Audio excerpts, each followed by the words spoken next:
प्रधानमंत्री आवास योजना केबे मिलिबो टंका आपण जानिछंती एबे सब ब्लॉक वा पंचायत को मध्य आसार चेक ड्राफ्ट लिस्ट आ लिस्ट रे जमानकर नाम अछि सेमाने मध्य घर निर्माण कार्य आरंभ करि पारबे हेले केबे सुधा आसीबो टंका तबे एबे पीएमएवाई अर्थात प्रधानमंत्री आवास योजना को नै आ एक नवा सूचना जारी हला वीडियो रे जानिबा ता पूर्व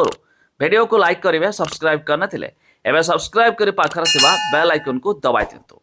आपण समस्त निश्चित प्राय ए प्रधानमंत्री आवास योजना अधीन रे ड्राफ्ट लिस्ट चेक करि सारिथिबे जदि देखि नांती वेबसाइट रो लिंक हमें डिस्क्रिप्शन रे देजु आपण माने जाई मध्य चेक करि पारिबे जाकि एइथर जो मानकर नाम अछि सेमानकु मध्य आसीबा को जाउछि आवास योजना ता छडा जो मानकर नाम नाही बा कटि जाइछि सेमाने अप्लाई करथिले तो सेमाने चाहिले मध्य ए फॉर्म को फिलअप करी निज ब्लॉक रे डिपॉजिट करी अभियोग करि पारिबे तबे ए फॉर्म को डाउनलोड करिया पाई मध्य वेबसाइट रो लिंक डिस्क्रिप्शन रे अछि जाई मध्य चेक करि पारिबे मिलुवा सूचना मुताबक ए जुलाई मासरे मध्य फाइनल लिस्ट आसवा को जाउछि वेबसाइट जुग पब्लिश हेबो जार नाम थिबो सेमानकु मध्य टंका आसीबा और सेमाने नूतन घर निर्माण कार्य आरंभ करि पारिबे आ यह जानिथिबे प्रधानमंत्री आवास योजना अधीन रे ग्रामीण क्षेत्र में 1,20,000 शहरी क्षेत्र में 1,40,000 टंका सरकार बंटन करिथांती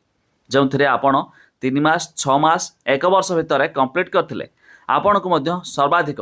20,000 टंका सब्सिडी प्रदान करा जाय थाय तबे जहाँकि आउ थे कही रखुचु जो मानकर नाम कटि जाइछि से अप्लाई करथिले सेमानकर सर्वे कार्य शेष होइथिला तो सेमाने चाहिले बेक अभियोग फॉर्म फिलअप करि पारिबे जहाँकि ए फॉर्म रो लिंक हमें डिस्क्रिप्शन रे देचु डाउनलोड करी फॉर्म को फिलअप करी निज ब्लॉक रे मध्य दे पारिबे।